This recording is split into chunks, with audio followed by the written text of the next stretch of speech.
CO sir থেকে শুরু করে চেয়ারম্যান স্যার যারা ছিল তারা আসলে ভালো ছিল না মানুষগুলো। তারা আমাকে প্রপোজাল করতো যে তোর ব্যাংক অ্যাকাউন্ট নাই। স্টোরিটা বলেন আমাকে, কি হয়েছে? উনি আমাকে একদিন বলে অফিসে যাইতে, মানে ওই দিন আমাদের অফ ডে ছিল। প্রায় 1 মাসের বেশি কারোর সাথে কথা বলতে পারতাম না। আমারই বান্ধবী খুব ক্লোজ ফ্রেন্ড, ও মডেলিং করে অনেক, তো মডেলিং করে। ও আমাকে একদিন বলে যে তুমি তো আমার, ওর থেকে নাকি আমি সুন্দর, সবাই বলে, আমি জানি না। ও বলে যে তুমি কিন্তু করতে পারো কাজ। তো আমাকে কাজ করার কথা বলেও বলে যে তুমি যে কাজ করবা তোমাকে কিন্তু অনেক ওপেন হইতে হবে।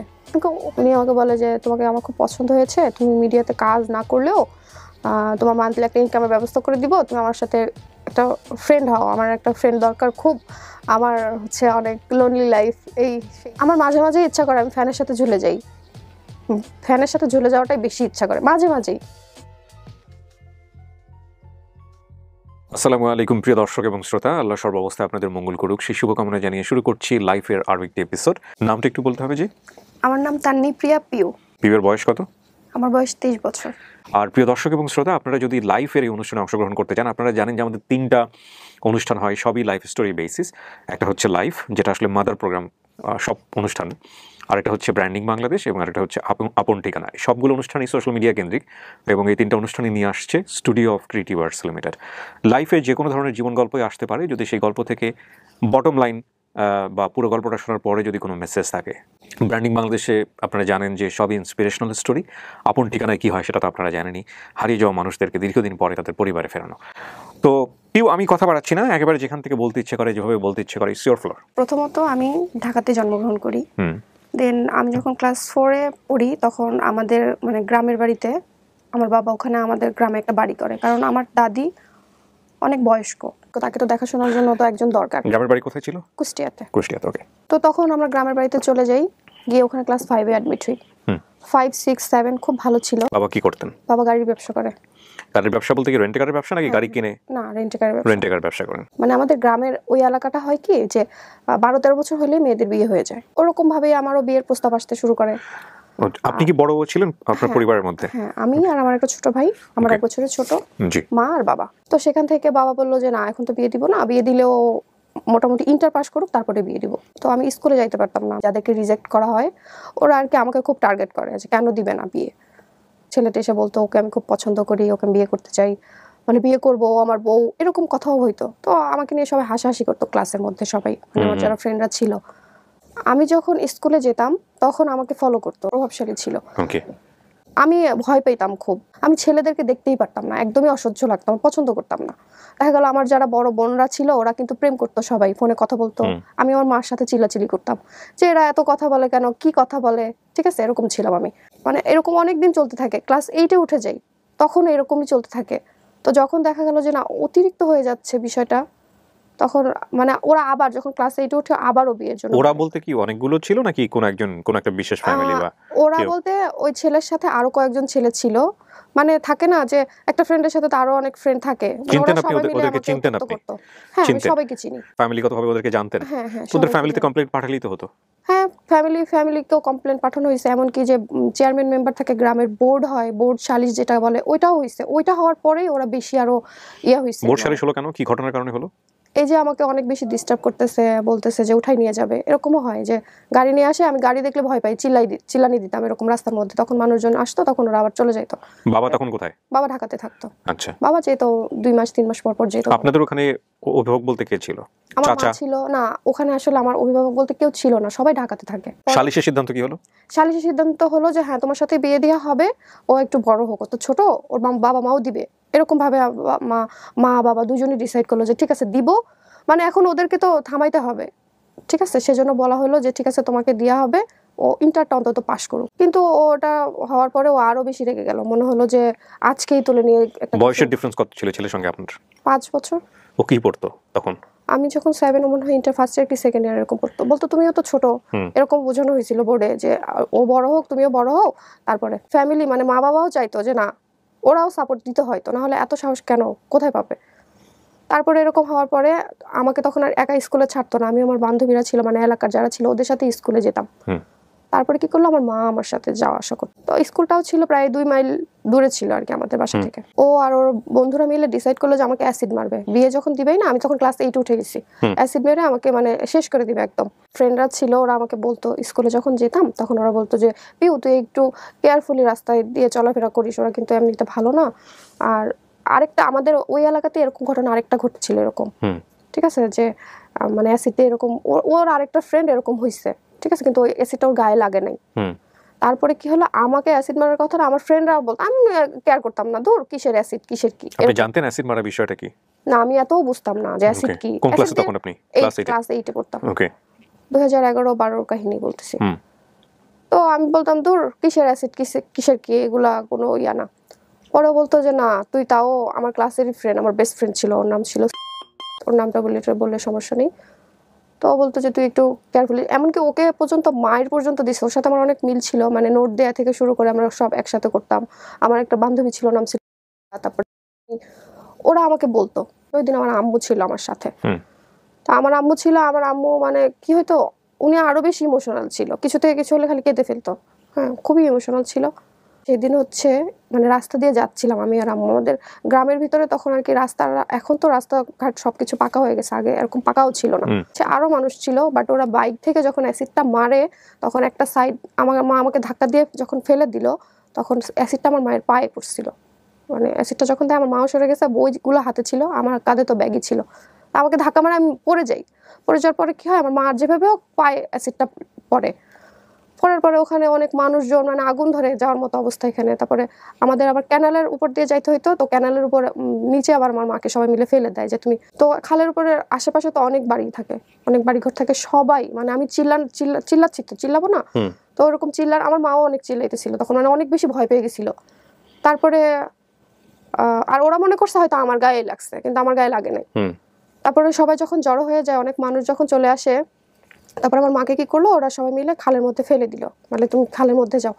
তারপর ওখান থেকে হসপিটালে নিয়ে যাওয়া হয় মাকে। তারপর ওখানে প্রায় 5-6 দিন মতো হসপিটালে ছিল।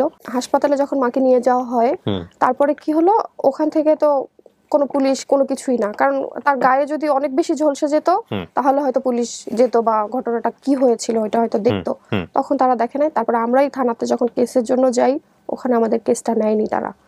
তারপরে ওখান থেকে আমরা কোর্ট কেস করি, কোর্টে তো কেস নিবেই। তো কোর্টে যখন কেস করি, কোর্ট কেস করার পরে ওদের মামলার আসামি কি হয়? ওই ছেলেটাকে দেন? হ্যাঁ, ওই ছেলেটাকে হয়। দেখেছিলেন আপনি যে ওই ছিল? হ্যাঁ, ওকে, ওই ছিল, ওর ফ্রেন্ড, ওদেরকে সবাইকেই তো চিনি অনেকদিন ধরে, তো প্রায় 1-1.5 বছর ধরে তো আমাকে। একই স্কুলে পড়তো কি? একই স্কুলে পড়তো? হ্যাঁ, একই স্কুলে। স্কুলের টিচারকে আপনারা ইনফর্ম করেন না এই বিষয়গুলো? হ্যাঁ, স্কুলের টিচাররাও জানতো, সবকিছুই জানতো, কিন্তু এত দূর গড়াবে তারা তো সেটা জানতো না। কোর্ট কেস হওয়ার পরে ইপটিজিং এর এন্ড নারী ও শিশু নির্যাতনের একটা কেস হয় ওখানে কোর্টে। ওকে তো বাসা থেকে নিয়ে আসে পুলিশ গিয়ে। পুলিশ যেয়ে নিয়ে আসার পরে, ওর বাড়ি আর আপনার বাড়ি কত দূর ছিল? স্কুলের, ওর বাসাটা ছিল স্কুলের সাথেই। হ্যাঁ, মানে আমি ডিসটেন্সটা জানতে চাচ্ছি। 2 মাইল ডিসটেন্স ছিল। ওকে গিয়ে পুলিশ ধরে নিয়ে আসে। আচ্ছা। তারপরে পুলিশ যখন ধরে নিয়ে আসে তখন, আর ও তো সবাইকে বলতো যে ও আমার বউ, এরকম ভাবেই বলতো।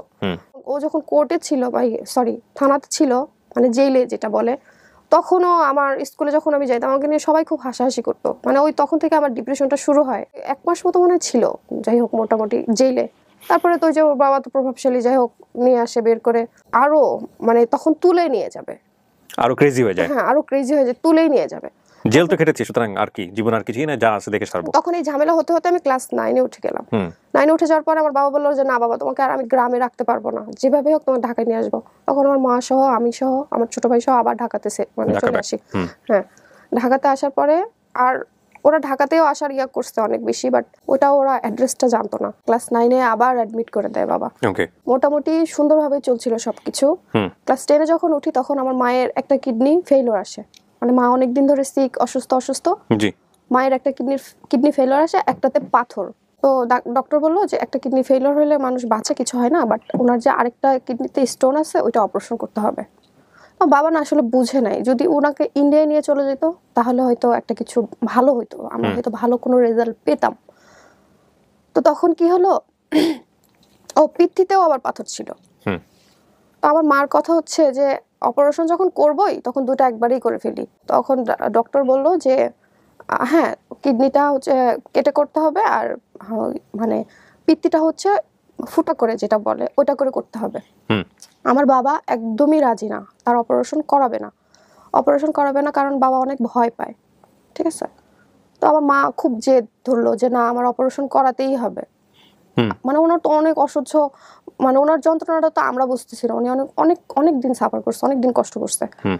অপারেশনটা হয়, জি। অপারেশনটা হওয়ার পরে সব ভালো, সবকিছু বাসায়ও নিয়ে আসা হয় তাকে। তারপর থেকেই সে কিছু খেতে পারে না, তার অনেক অসুবিধা, পেটটা ফুলে গেল হঠাৎ করে। হুম।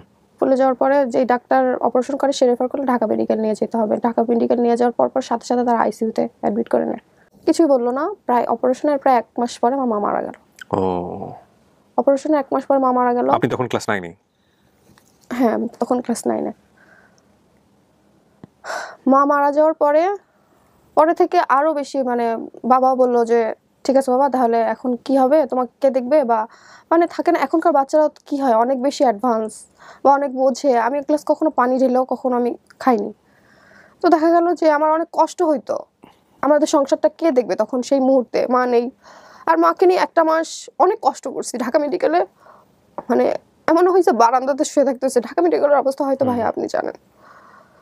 তো মা ওই ওই যে যে একটা গ্রামের যেসব কাহিনীগুলো হয়েছে ওগুলোতে যতটা না ডিপ্রেস ছিলাম, মানে ওগুলো তো ভুলি না এখনো। হয়তো রাত্রেবেলা ঘুমালে কি হয়, ওগুলো স্বপ্ন দেখি যে আমার সাথে হয়তো আবার এরকম কিছু একটা হবে। ট্রমা। এখন যদি এরকম কিছু একটা হয়, আমার তো মা নেই, আমাকে কে সেভ ও, করবে, ঠিক আছে। তো মা যখন মারা যায় প্রায় 1 মাসের বেশি কারোর সাথে কথা বলতে পারতাম না। আপনাকে আমি যেটা বলছিলাম ভাই, আমি খুব ভুলে যাই সবকিছু। তো হলো কি যে মা যখন মারা গেল ওইটা আরোই নিতে পারি নাই। তো ঢাকা মেডিকেল থেকে তো আমাদের গ্রামের বাড়িতে তাকে নিয়ে যেতে হবে। আবার আরেকটা স্বপ্ন দেখি প্রতিদিন রাতে, এখনো দেখি, মানে মাথা থেকে যাই না, যে মাকে যেদিন নিয়ে গেলাম ঢাকা মেডিকেল থেকে গ্রামের বাড়িতে, যে অ্যাম্বুলেন্স তো অনেক জোরে স্পিডে চলে। তো মায়ের লাশটা যখন মানে ঝাঁকিতে লড়ে না, মানে হয়তো, তা আমার মনে হচ্ছিল কি আমার মা বেঁচে আছে। ওই জিনিসটা এখনো ভাই আমার মাথা থেকে যায় না। আমি প্রায় রাতেই দেখি কি আমার মা হয়তো বেঁচে আছে, মানে ঝাঁকানিতে বডি তো লড়ে মনে না। হচ্ছিল মা নড়ছে। হ্যাঁ, নড়ছে এরকম মনে হচ্ছিল। ভালো স্টুডেন্ট ছিলাম। তো আমার এসএসসি রেজাল্টটা ভালো হয়নি, তখন আমি আরো ডিপ্রেসড হয়ে যাই। সংসারের একটা প্রেশার চলে আসে আমার উপরেই, কারণ আমার বাবা এমন একটা মানুষ, সে মানে অনেক ক্লিন মানুষ, ঠিক আছে। তাকে যে অন্য কেউ রান্না করে দিবে বা বুয়া যে রান্না করে দিবে বা বুয়া একটা কাজ করে দিবে সেটা সে পছন্দ করে না। আমি যেভাবে দিব আমারটাই সে করবে, মানে আমার সবকিছুই খাবে, আমি সব। ইন্টারটাও যখন আস্তে আস্তে যখন পাশ করি, ইন্টার পাশ করার পরে ইউনিভার্সিটিতে অ্যাডমিট হই, তখন তো ওরিয়েন্টেশন প্রোগ্রামও হয়। তো ওই প্রোগ্রামে আমার একটা ছেলে আমাকে দেখে, ওই দিন আমি ওকে দেখিনি। তারপরে 1 মাস 2 মাস মানে ফার্স্ট সেমিস্টারে ওকে আমি মানে তেমন চিনতাম না। সেকেন্ড সেমিস্টার থেকে ওর সাথে আমার অনেক ভালো একটা ফ্রেন্ডশিপ হয়। বিবিএতে আমি অ্যাকাউন্টিংয়ে ছিলাম। ওকে। তো ওর সাথে আমার ফ্রেন্ডশিপ হয়, যে দেখা গেল একসাথে স্টাডি করতেছি, লাইব্রেরিতে বসতেছি, এরকম মানে নর্মাল একটা ফ্রেন্ডশিপ, যেমন বেস্ট ফ্রেন্ড যেমন ও আমার এরকম একটা ফ্রেন্ড হয়। তো ফ্রেন্ড হতে হতে একটা সময় আমরা একসাথে ঘুরতে যেতাম, একসাথে কফি শপে বসতাম, কফি খেতাম, আড্ডা দিতাম, লাইব্রেরিতে বসতাম, একসাথে স্টাডি করতাম, সব ঠিক ছিল। একসাথে লাইব্রেরিতে স্টাডি করতেছি, এক সময় ও আমাকে বললো যে ও আমাকে অনেক পছন্দ করে, আমিও ওকে অনেক পছন্দ করতাম। প্রপোজ করার পরে আমি এটা অ্যাকসেপ্ট করি। তারপরে দেখা গেল ওর বার্থডেতে আমি ওকে অনেক সারপ্রাইজ করতাম, ও আমার বার্থডেতে অনেক সারপ্রাইজ করতো। আমার ওকে অনেক বিশ্বাস করতাম যে না, ও আমাকে অনেক ভালোবাসে, হয়তো আমি ওর সাথেই ভালো থাকবো। আর ও এমনিতে অনেক অনেক ভালো ছিল, মানে আমাদের ফ্রেন্ডদের মধ্যে সবাই ওকে খুব পছন্দ করতো, আমাকেও অনেক পছন্দ করতো। মানে আমরা যে কাপল ছিলাম আমাদের সবাই খুব পছন্দ করতো, যে না তোমাদের খুব সুন্দর লাগে, সুন্দর মানায়। আবার অনেকে ছিল যারা ইউনিভার্সিটিতে অনেকে আমাকে পছন্দ করতো, অনেকে আবার অপছন্দ করতো, বিষয়টা দেখতে পারতো না, বলতো যে কি একটা রিলেশনশিপ করছো, তোমার সাথে যায় না, মানায় না, এমনও শুনতে হয়েছে। তো যখন আমার এরকম অনেক বিয়ের প্রপোজাল আসে, আমি ওকে বলি, ও এমনও হয় কান্না করে, অনেক কান্না করে যে না তুমি বিয়ে করো না, বিয়েটা কমপ্লিট হোক, আমরা বিয়ে করব।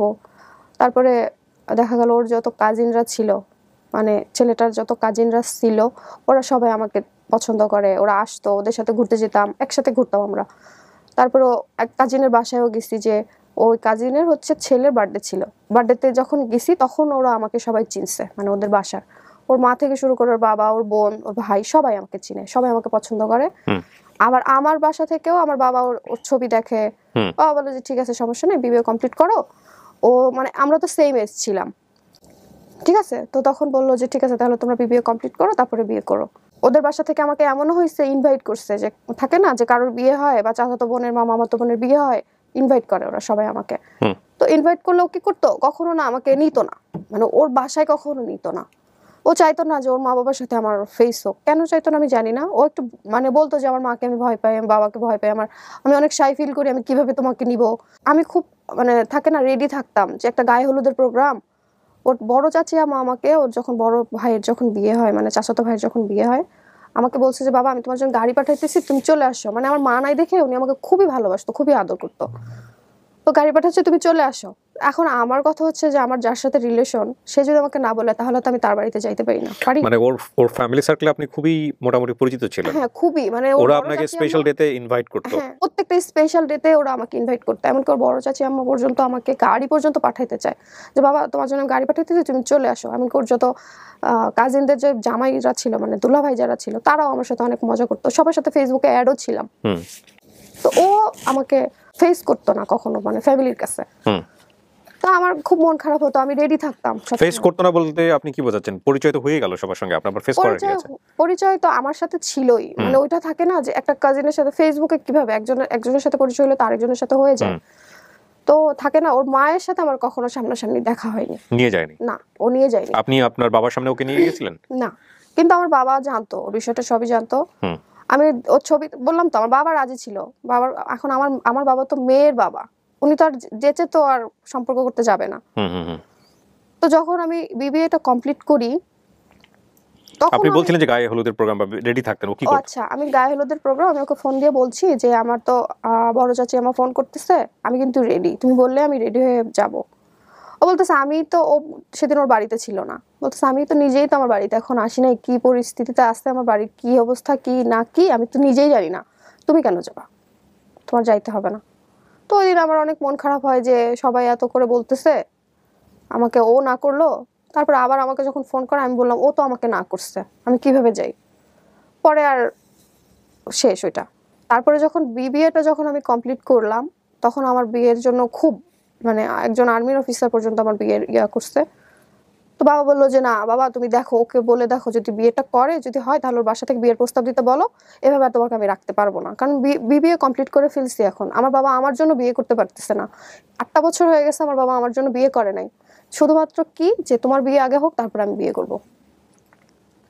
তারপরে যখন ওকে যখন জানানো হয় যে আমাদের এরকম এরকম বিয়ের প্রপোজাল আসতেছে, তুমি বাসায় জানাও, বা তুমি যদি তোমার মাকে দিয়েও কথা বলাইতে না পারো, তোমার তো একজন মামা আছে, মানে মামা হচ্ছে ওর এজেরই, হচ্ছে অনেক ফ্রেন্ডলি, তার সাথে আমার অনেকবার কথা হয়েছে, অনেক ফ্রেন্ডলি, মানে আমি যে মানে ওর যে ভাইগনা বউ হবো ওরকম তার মধ্যে ছিল না, অনেক মজা করতো, ফ্রেন্ডের মতো ছিল একদম। আমি মামাকে দিয়ে তুমি একটা প্রপোজাল দাও।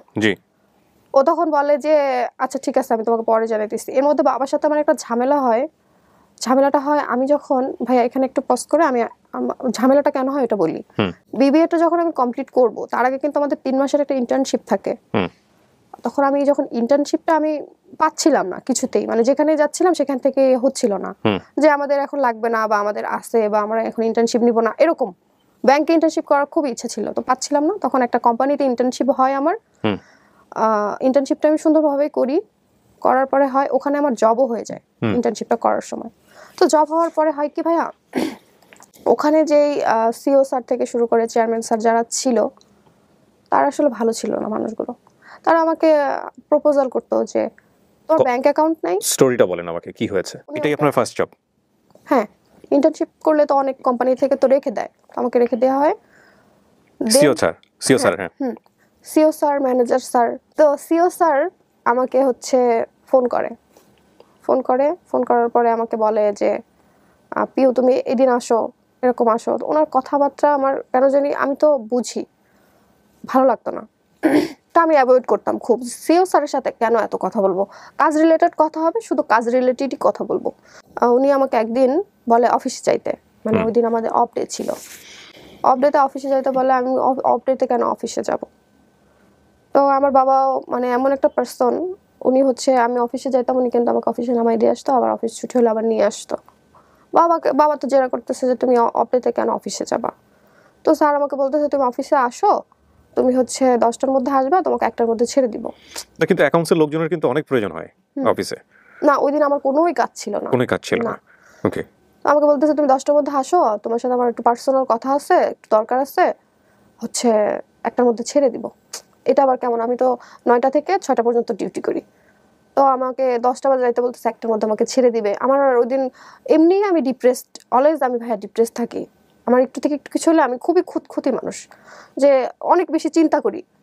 তো চিন্তা করতেছি যে আমাকে কেন এরকমভাবে বলতেছে যাওয়ার জন্য।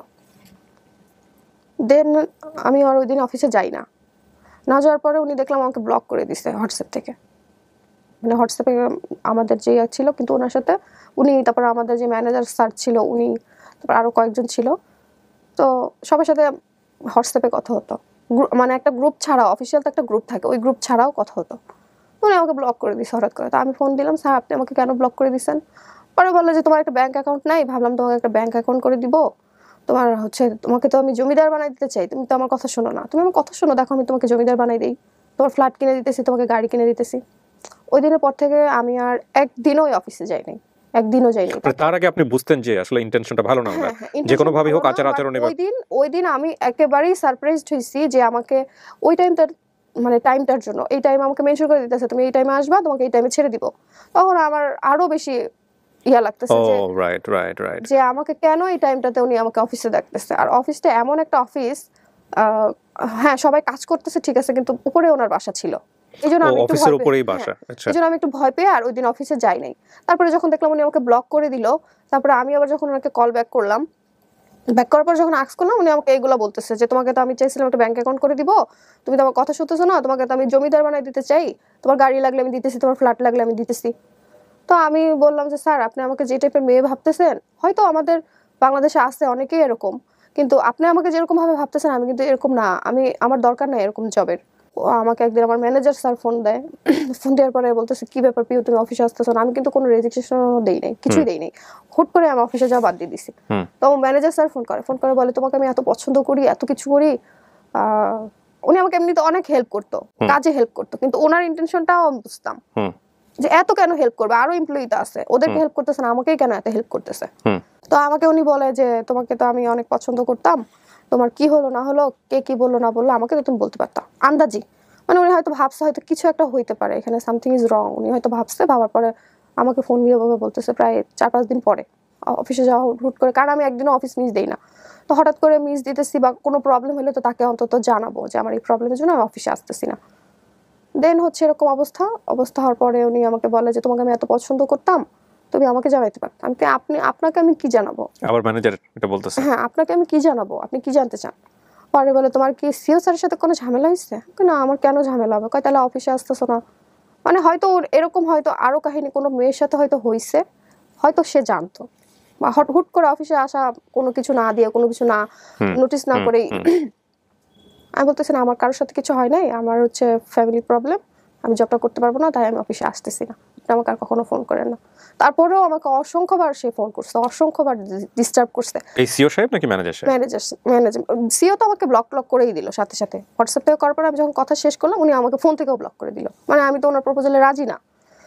দেন হচ্ছে ম্যানেজার আমাকে খুবই ডিস্টার্ব করছে কিছুদিন। তারপরে আমি যখন আপনি দেখলাম, কার সাথে শেয়ার করতেন এই বিষয়গুলো যখন এই যে ডিস্টার্বটা হচ্ছে? বয়ফ্রেন্ডের সাথে শেয়ার করতে পারতেন, বা আমি বাবার সঙ্গে? কখনো কারোর সাথে শেয়ার করি নাই, কখনোই করি নাই। এটা তো আরো বেশি ডিপ্রেস করে মানুষকে। হ্যাঁ, আমি শেয়ার করতে পারি না। কেন বাবার সাথে সম্পর্কটা ছিল না যে বাবা আমার সাথে এরকম হচ্ছে? বাবার সাথে সম্পর্ক ভালো বলতে, বাবার সাথে তো আপনার সাথে আমি যেভাবে মানে সবকিছু বলতেছি, বাবার সাথে এরকম বলি নাই। বাবাকে বলছি বাবা আসলে আমাদের সিও স্যার ভালো না, বা ওনারা হয়তো আমাকে যেভাবে, হয়তো ওনারা আমাকে খারাপ মেয়ে ভাবছে, বাবাকে এভাবে বলছে, সেজন্য বাবা আমি জবটা করতে পারলাম না, আমি জবটা করব না। আর ওখানে হয়তো কি যে আরো যারা এমপ্লয়ি ছিল ওরা 18K হয়তো স্যালারি পেত, আর আমাকে ওরা 22 দিত। মানে সিও স্যার আমাকে অ্যাপয়েন্ট করছিল ওখানে। ম্যানেজারকে যখন আমি আর পারলাম না তখন তাকে ব্লক করে দিলাম। আমি বললাম ভাইয়া আপনাকে তো আমি বললাম যে আমি আর জব করবো না, আপনি কেন আমাকে ডিস্টার্ব করতেছেন? উনি আমাকে বিয়ের প্রপোজালই দিয়ে দিয়েছে যে আমি তোমাকে এরকম খুব পছন্দ করে, আমার টার্গেট ছিল আমি তোমাকে বিয়ে করবো। আমি না ভাই, আমার তো বয়ফ্রেন্ড আছে, আমি আপনাকে কেন বিয়ে করবো? এভাবে বলে ওনাকে জাস্ট কেটে দিয়ে ব্লক টক করে দিলাম, কারণ অনেক ফোন দিত, সে খুবই ডিস্টার্ব করতো। তো এইগুলো আমি আমার ওই বয়ফ্রেন্ডের কাছে কখনো শেয়ার করিনি, কেন জানি না। থাকে না যে একটা রিলেশনশিপে আসি, অনেক বেশি ট্রাস্ট করি তাকে, তাকে বিয়ে করবো এটাও ভাবি, কিন্তু তার কাছে কেন জানি শেয়ার করতে পারতাম না সবকিছু, জানি না কেন পারতাম না। আর ও আবার আমাকে এটা বলেছিল যে তুমি যদি আমার বাড়ির বউ হও কখনো জব করতে পারবা না। বয়ফ্রেন্ডটা বলেছিল? হ্যাঁ, ও তো আমার জব নাই এটা শুনলে তো খুশি হবে, খুশি হয়েছে। ও বলতেছে যে ঠিক ভালো হয়েছে, জব নাই বা জব আপনার করতেছে ক্লাসমেট না। না ও? হ্যাঁ, ও তখন কি করে? ওরও বিবিএ কমপ্লিট হয়ে গেছে। ও জব করে তখন? না, ও জব করে না, মানে এক মাসও জবটা আমি করি নাই, 3 মাস ইন্টার্নশিপের পর 1 মাসও করি নাই জব। ওকে। মানে 1 মাসের ভিতরে এত কাহিনী হয়ে গেছে। তো ওর বাবার বিজনেস আছে, ওর কথা হচ্ছে ইন্টার্নশিপ শেষ, আমি ওর বাবার বিজনেসই দেখবো, আমি জব টপ করবো না। ও জব নিজেও করতে চায় না, আমি করি এটাও ও চায় না। তো বাবা বললো ঠিক আছে বাবা, তোমার জব করতে হবে না। বাবাকে যখন বললাম তুমি বিয়েই করো, তুমি ওকে বলো বিয়ের প্রস্তাব দিতে, বিয়ে দিয়ে দিই, নাহলে তোমার অনেক বিয়ের প্রপোজাল আসতেছে, যে কোনো মুহূর্তে তোমার বিয়ে দিয়ে দিব আমি, আর কোনো কথা শুনবো না, অনেক বিয়ে ভাঙছো। তখন ওকে যখন বললাম, ও আমাকে বললো আচ্ছা ঠিক আছে আমি দেখতেছি। পরের দিন বাবার সাথে একটু ঝামেলা হয়েছিল এই ওর এটা কেন্দ্র করেই, যে আসলে ও আমাকে বিয়ে করবে কিনা, তুমি একটু দেখো জানো। ও আমার বাবা একটু অন্য আরেকটা ঝামেলার কারণে আমার ফোনটা আমার হাতে থেকে নিয়ে নিছিল। তো আমি একজনের সাথে কোনো কন্ট্যাক্ট করি না, ওকে জানাইছিলাম আমার ছোট অন্য ভাইকে কি দিয়ে। ঝামেলা এটা? অন্য একটা ঝামেলা বলতে এটা হচ্ছে বাবার বিয়ে নিয়েই আমার সাথে একটু থাকে না, যে মা বাবার সাথে তো একটু ঝামেলা হয়, ফ্যামিলিগতভাবে চিল্লাচিল্লি কথা কাটাকাটি বাবার হয় বিয়ে না? বলতে আপনি ক্লিয়ার স্ট্রিক্টলি? আমি চেয়েছিলাম বাবা আগে বিয়ে করুক, তারপরে আমি করি, যে তুমি বিয়ে করো, তোমার 1 মাসের মধ্যে আমি বিয়ে করতেছি। এত কনফিডেন্ট ছিলাম যে ও তো আমাকে বিয়ে করবেই, এরকম একটা কনফিডেন্স ছিলাম। তো বাবা যাই হোক, ফোনটা যাই হোক মন একটু খারাপ ছিল, আমার হাত থেকে ফোনটা নিয়ে নেয়, যে দেখি কে তোমার খোঁজ করতে আসে বা আসলে বিয়ের প্রস্তাব আসে কিনা। তো আমার ছোট ভাই, ওকে দিয়ে পর্যন্ত আমি ওই ছেলের সাথে কথা বলেছি, মানে আমার যে বয়ফ্রেন্ড ছিল, ওকে দিয়েও বলাইছি যে তুমি একটু তোমার ভাইয়াকে বলে দেখো, আমি তো বললাম তুমিও বলে দেখো, তাহলে ও বুঝবে যে আসলে সিরিয়াস বিষয়টা। মানে বিষয়টা হচ্ছে যে আপনার দিক থেকে চাপটা হচ্ছে আপনার বাবার জন্য, যে আপনি প্রচুর। বিয়ে না করা পর্যন্ত আলটিমেটলি আপনার বাবা বিয়ে করবে না। না, 8 বছর হয়ে গেছে আমার মা মারা গেছে। ঠিক আছে, তো ওকে যখন বলা হয়, ও ওই দিন বলতেছে আচ্ছা ঠিক আছে দেখি কি করা যায়। আমি এভাবেও বলছি যে তুমি যদি তোমার আম্মাকে দিয়ে না বলাইতে পারো, বাবাকে দিয়ে যদি না বলাইতে পারো, মামাকে দিয়ে বলো। পরের দিন আবার ফোন করি ওকে, ফোন করার পরে ওকে বলা হয়, ওকে জিজ্ঞেস করলাম কিছু করলা, কি বলবা, কি কি করবা, আমাকে তো কিছু বললা না। ও আমাকে বলতেছে মামা তো নাই, মামা তো ওর বাড়িতে গেছে, আমি কি করব বুঝতে পারতেছি না। আচ্ছা, একটা ফোন কলের জন্য মামা বাড়িতে আছে কি কোথায় আছে এটার কোনো প্রয়োজন হয়? উই আর টেকিং, এখন মানে আমরা বিয়েটা প্রিপারেশন দিয়ে না, নিচ্ছি। হ্যাঁ আমরা প্রিপারেশন নিচ্ছি বা আমরা বিয়ের প্রস্তাব দিব, এরকম একটা ভালো মন্দ তো একটা কথা মানে আছে। আপনার বাবাও চাচ্ছিল যে আপনাকে অন্য কোথাও বিয়ে দিতে? হ্যাঁ হ্যাঁ, দিয়ে দিতে, মানে অনেকদিন হয়ে গেছে তো, শুনতেছে ওর নাম শুনতেছে, অনেকদিন ধরেই শুনতেছে। ওকে ওকে যখন মানে এটা বলি, ও বলার পরে বলতেছে যে এখন কি করব বুঝতে পারতেছি না। আমি একটা ফোন কল করার জন্য কি করবো এটা বুঝতে পারতেছো না?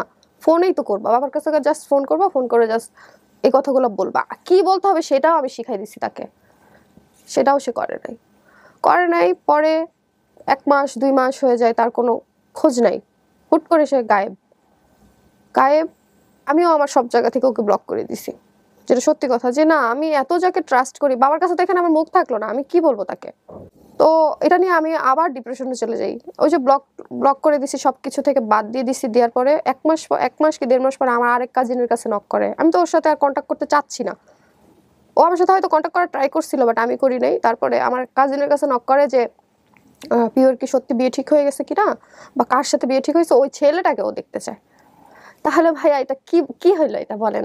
ওরা আমার কোনো খোঁজ খবর নাই, কিছু নাই, ও কার সাথে বিয়ে ঠিক হয়েছে সেই ছেলেটাকেও দেখতে চায়। আমার কাজিন বললো কি আচ্ছা আমি একটু দেখি, ওই দিন আমি ওর সাথেই ছিলাম, পাশেই ছিলাম, কাজিনের বাসা আবার মিরপুরে।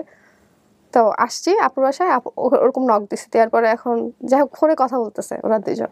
কথা বলার পরে আপু বলতেছে যে তুমি এরকম করলা, এরকম একটা কাজ করবা, কখনো আশা করি নাই, এটা কি করলা? হ্যাঁ, পরে বলতেছে আপু আসলে এখন এই মুহূর্তে বিয়ের প্রিপারেশনটা আমার নাই।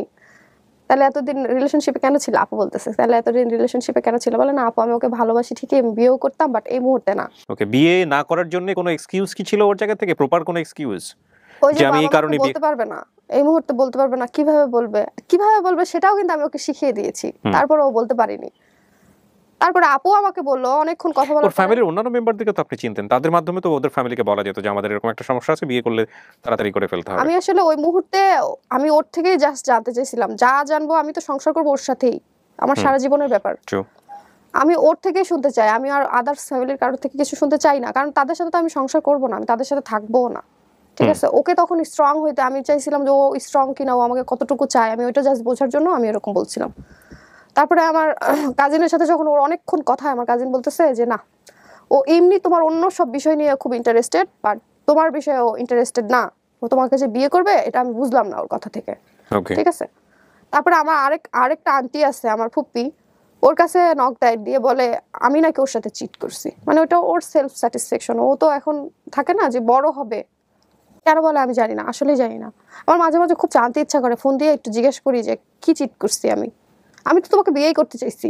তারপরেও ভাইয়া আমি হয়তো 5-6 মাস পরে আমি একদিন ফোন দিছি বা ওই ফোন দিছে, যাক যেভাবে আমাদের কথা হয়, হওয়ার পরে ওকে আমি একই কথা জিজ্ঞেস করি, তুমি কি আমাকে বিয়ে করবা? ও আমাকে কি বলে জানেন, কপালে থাকলে ভাগ্যে থাকলে হবে। সেটা তো চিরন্তন সত্য কথা, কিন্তু কনফিডেন্টের জায়গাটা নাই। তাহলে আমি কার জন্য ওয়েট করব? এখন পর্যন্ত আর কথা বলি না। মাঝে মাঝে আমার যে পেজ আছে আপনাকে বললাম, ওখানে মাঝে মাঝে নক করে, দেখা করবা থাকে না, এরকম করে মাঝে মাঝে। এখন ওইখান থেকে ব্লক করা, বাট আমি তো ওকে দিতে পারবো না, ওটা দেখতে পারি। তো যাই হোক, এই পর্যন্তই আসি। আমারও যে আন্টিদেরকে, কাজিনদেরকে, সবখান থেকে সবাই ব্লক করে দিছে, কারণ ও তো সিরিয়াস না, বা আমার জন্য ওদের সাথে একটা সম্পর্ক তো ছিল। আপনি বিয়ে করছেন না কেন? ওকে বাদ দিয়ে বিয়ে করে ফেলেন। হ্যাঁ, বিয়ে করব, খুব তাড়াতাড়ি বিয়ে করে ফেলবো। আর হচ্ছে পরেও ভাইয়া আমি আরো জবে ট্রাই করি। এখন পর্যন্ত আমি জবে ট্রাই করতেছি, আর জব হয়নি নাকি একই রকম এক্সপেরিয়েন্স? দুর্ভাগ্যক্রমে হয় কি যে জব হয়, মানুষগুলো ভালো পাই না। আর যদি মানে হয়ই না, যদিও হয় মানুষগুলো ভালো পাই না। ভাই আমি হচ্ছে ডিপ্রেসড, আমার ব্রোকেন হার্ট ওই তখন থেকেই, মানে আমার মা মারা যাওয়ার আগে থেকে যে ওই যে একটা শুরু হয়েছে, ওইটা মানে এখন পর্যন্ত শেষ হয় নাই ভাই। আমি ওইটা নিয়েই এখন পর্যন্ত আসি। নায়িকা হওয়ার খুব ইচ্ছা ছিল, নায়িকা বলতে শর্ট ড্রেস, হট ড্রেসের যে নায়িকা, ওরকম নায়িকা হওয়ার ইচ্ছা ছিল না কখনোই। যে মেহের আফরোজ শাওন, নুসরাত ইমরোজ, তিশা, যারা অ্যাক্টিংগুলো করে, যে শাড়ি পরে গ্রামের মেয়ে, মুখে কালি টালি মাখা অবস্থাতে যেই শুটিংগুলো হয়, যে মুভিগুলো, টেলিফিল্মগুলো হয়, ওগুলোর খুব ইচ্ছা ছিল ওরকম অ্যাক্টিং করব। আমারই বান্ধবী, খুব ক্লোজ ফ্রেন্ড, ও মডেলিং করে অনেক। তো মডেলিং করে, ও আমাকে একদিন বলে যে তুমি তো আমার, ওর থেকে নাকি আমি সুন্দর, সবাই বলে, আমি জানি না। ও বলে যে তুমি কিন্তু করতে পারো কাজ। তো আমাকে কাজ করার কথা বলেও বলে যে তুমি যে কাজ করবা, তোমাকে কিন্তু অনেক ওপেন হইতে হবে। আমার আরেকটা ছেলে ফ্রেন্ড আছে, ও করে, ও মডেল। ও আমাকে না করতো যে না আপনিও, তুমি এইসব ভূত তোমার মাথায় নেওয়ার দরকার নাই, তুমি এমনি ঠিক আছো, এমনিই থাকো। ও আমার বান্ধবীটা আমাকে খুবই ফোর্স করে যে না তুমি করো, তুমি অনেক ভালো করতে পারবা, এই সেই হ্যান ত্যান। তা আমারও একটা সময় থাকে না যে কথায় কথায় একটা কথা যদি আমি আপনাকে 100 বার বলি, তাহলে আপনার কিন্তু একবার হলেও ইচ্ছা হবে যে আপনার নিজের মধ্যেও কিন্তু এটা ছিল যে না আপনি একটা সময় নায়িকা হবেন। আমি যখন বললাম যে আচ্ছা ঠিক আছে আমি করবো, তখন আমাকে বলে যে পিউ, মিডিয়ার কাজ মানে কিন্তু অনেক ওপেন হইতে হয়। আমি ওপেন মানে কি? ওপেন হওয়া মানে তো হচ্ছে শর্ট ড্রেস, হট ড্রেস, এগুলো পারবো না। এত শর্ট ড্রেস, হট ড্রেস পরতে পারবো না। আমার কাছে অ্যাক্টিং মানে হচ্ছে শাড়ি, মুখে কালি, থাকে না আগেকার দিনের যে টেলিফিল্মগুলো হতো, ওরকম।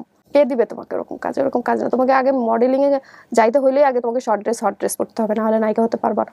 আমি বললাম যে না, তাহলে দরকার নাই। তারপরেও একটা ডিরেক্টর আমাকে ফোন করে, মানে ফেসবুক থেকে হোক বা যেভাবে হোক, আমার ছবি, ডিরেক্টরের নাম বললে হয়তো অনেকেই চিনবে, অনেক ভালো একজন ডিরেক্টর আমাকে নক করার পরে উনি আমাকে একদিন তার অফিসে ডাকে, যাওয়ার কথা বলে। তো যাওয়ার কথা যখন বলে, উনি আমাকে বলে যে তুমি সন্ধ্যায় আসো। তো উত্তরা থেকে যেখানে আমাকে যাওয়ার কথা বলে, অনেক ডিস্টেন্স। তো আমি যাব কিভাবে?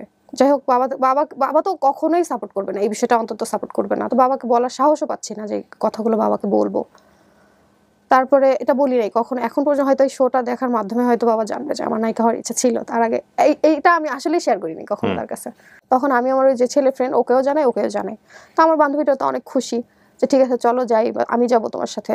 তো আমার ফ্রেন্ডকে যখন আমি জানাই, ও আমাকে বললো যে পিউ, তুমি সন্ধ্যায় কেন যাবা? তুমি বলো দুপুরের পরে বা বিকেলে, এই টাইমটাতে যাও।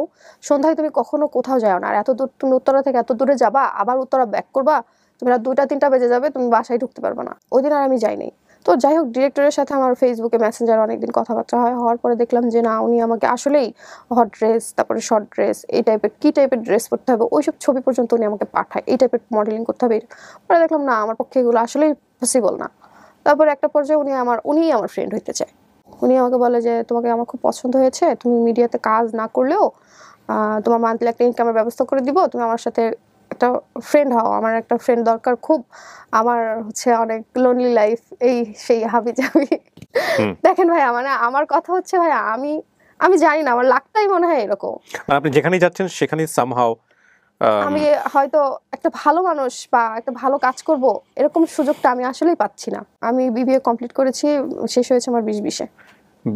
2020-এ তারপর আপনি আর মাস্টার্স করেননি? না, মাস্টার্স করিনি কেন ভাই? এখানে আরেকটা জিনিস শেয়ার করি। আমার এক আন্টি, ও কিন্তু ইন্টারও পাস করেনি। ও কিন্তু 16,000 টাকা স্যালারিতে জব করে, কিছুই জানে না, কিছুই মানে। তাও ও হচ্ছে 2011 না 2005-এ সম্ভবত ওর এসএসসি। তাহলে ও যদি 16-17 হাজার টাকা স্যালারি, ওর নাকি ওভারটাইম দিয়ে 20,000 টাকা নাকি ও ইনকাম করে মান্থলি। ও যদি এত কম পড়াশোনা নিয়ে যদি এত টাকা স্যালারি মানে জব, ওইটা আমার আরেকটা ডিপ্রেশন আমার, যে ও এত কম পড়াশোনা করে এত ভালো একটা জব করতে পারতেছে, সেখানে আমি বিবিএ কমপ্লিট করে একটা 15,000 টাকা স্যালারির জবও পাচ্ছি না। আর যদিও পাচ্ছি, আমার মানুষগুলো, আশেপাশের মানুষগুলো আমার ভালো হচ্ছে না, পাচ্ছি না আমি জব করতে আমি থাকে না যে আমি কমফোর্ট না, আনইজি ফিল হচ্ছে আমার জব করতে। এই যে এত ফ্রাস্ট্রেশন, এত কিছু নেগেটিভ সারাউন্ডিং, আমার মাঝে মাঝে ইচ্ছা করে আমি ফ্যানের সাথে ঝুলে যাই। ফ্যানের সাথে ঝুলে যাওয়াটাই বেশি ইচ্ছা করে মাঝে মাঝেই, হুট করেই কিছু থেকে কিছু হয়। আবার বাবা মাঝে মাঝে হঠাৎ করে সেদিন বলতেছে আমার মধ্যে আসলেই কোনো গুণ নেই, বাবা বলে। তারপরে মাঝে মাঝে ব্লেম দেয় আমার মার মৃত্যুর জন্য নাকি আমি দেই। তো আমি কেন ব্লেম দেয় ওই যে আগে পর্যন্ত হয়তো আমার এই সমস্ত কাহিনীর জন্য আমার বাবা তো সবটা ওখানে ছিল না, হয়তো মাঝে মাঝে হয়তো ভাবে ওই ছেলের সাথে হয়তো আমার রিলেশন ছিল, বাট ভাইয়া আমার আসলে কোনো রিলেশনশিপ ছিল না, আমি তাকে দেখতেই পারতাম না, পছন্দই করতাম না। আমার যদি রিলেশনশিপই থাকতো বিয়েই তো করে ফেলতাম। আমি তো একাই থাকি আমার রুমে, তখন মাঝে মাঝে আমি দাঁড়াইও, একাই দাঁড়াই ফ্যানের সাথে একদিন ওড়নাও নিচ্ছি, নিয়ে মনে হচ্ছে যে না একটু দেখি না আসলে এই মানুষ এভাবে মারা যেতে পারে কিনা বা মরে কিনা। তারপরে আবার ভয় পাই, সত্যি ভয় পেয়ে আবার নেমে আবার শুয়ে পড়ি। আজকের এই গল্পটা আমি যখন শুনছিলাম তখন আমার কাছে মনে হচ্ছিল যে এটার এন্ডিংটা কি হবে, এটার ফিনিশিং লাইনটা হচ্ছে এটা হচ্ছে আমরা সবসময় ছোটবেলাতে একটা কথা বলেছি, সেটা হচ্ছে prevention is better than cure. এটা ডাক্তাররা বলেন, প্রতিরোধ প্রতিকারের চেয়ে উত্তম। এই যে আমাদের সোশ্যাল মিডিয়াতে এত সুইসাইডের ঘটনা আসে, কিংবা আমি যে লাইফ স্টোরিগুলো আপনাদের এখানে পোট্রে করি, যারা সুইসাইড থেকে ফিরে এসে নিজের জীবনকে অনেক সুন্দর করে, এই যে ঘটনাগুলো আসে, সেগুলো শুধুমাত্র খুব চুম্বক লাইনে, টুইস্টিং কিছু লাইনে গণমাধ্যমে আসে, আমরা পিছনের ব্যাকগ্রাউন্ডে যাই না।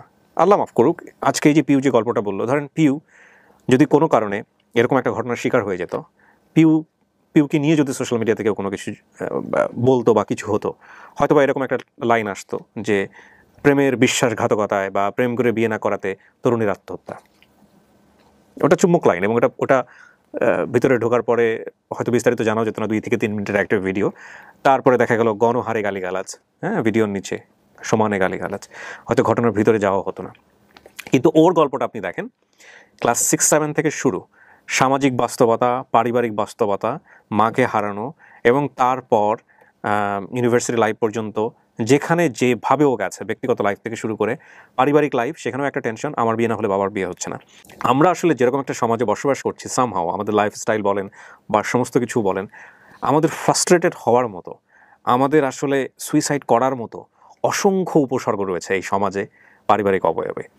তো আমার কেন জানি মনে হয় যে আসলে শুধুমাত্র ব্রেন স্টর্মিং করে, মোটিভেশন দিয়ে এই জায়গাগুলো থেকে বের করে নিয়ে সেই জায়গাটা কতটুকু কিওর করা সম্ভব আমি জানি না। তবে এই আত্মহত্যা বা এই যে আত্মহত্যার মতো জায়গায় চলে যাওয়া, এটার জন্য সমাজ, সামাজিকতা, সার্বিক পরিস্থিতিও অনেক অনেক বেশি দায়ী। আপনি তো নিজে শিক্ষিত মানুষ, এখান থেকে বের হতে পারেন কিভাবে, আপনি আমাকে এটা বলেন। আপনার কি মনে হয় কি করা উচিত? কারণ আমার তো মনে হয় বাবার প্রতি একটা ইনজাস্টিস হচ্ছে, আর বিয়ে করা মানেও যে একটা সুন্দর জীবন, এটারও কোনো গ্যারান্টি নেই। এই জন্যই তো আমার কথা হচ্ছে ভাই, আমি না হুট করে একটা মানুষকে বিয়ে করতে পারবো না। আমার তাকে অনেক টাইম নিতে হবে, আমার জানতে হবে, বুঝতে হবে, কারণ আমার সারা জীবনের ব্যাপার। এগ্রিড। আমি আসলে কি করব, আমি নিজেই এখন। আপনি পুরো গল্প শুনে আমার কাছে যেটা মনে হয়, এখানে যারা অনেকেই আছেন কমেন্টস করবেন, এরকম একটা জায়গাতে একটা মেয়ের কি করা উচিত। ডেফিনেটলি আপনার মতো সিচুয়েশনে বাংলাদেশের অনেক মেয়েরাই থাকেন, বিভিন্ন প্রেক্ষাপটে, বিশেষ করে জবে গিয়ে বিভিন্ন রকমের হ্যাসেলের শিকার হওয়া। এছাড়াও এটাই হয়তো ভাইয়া সবাই হয়তো, আমি হয়তো আজকে সাহস করে এসেছি আপনাকে জানাচ্ছি, আমার মাধ্যমে হয়তো অনেক মেয়েরা জানতে পারবে বা আমার লাইফের সাথে রিলেট করতে পারবে তারা।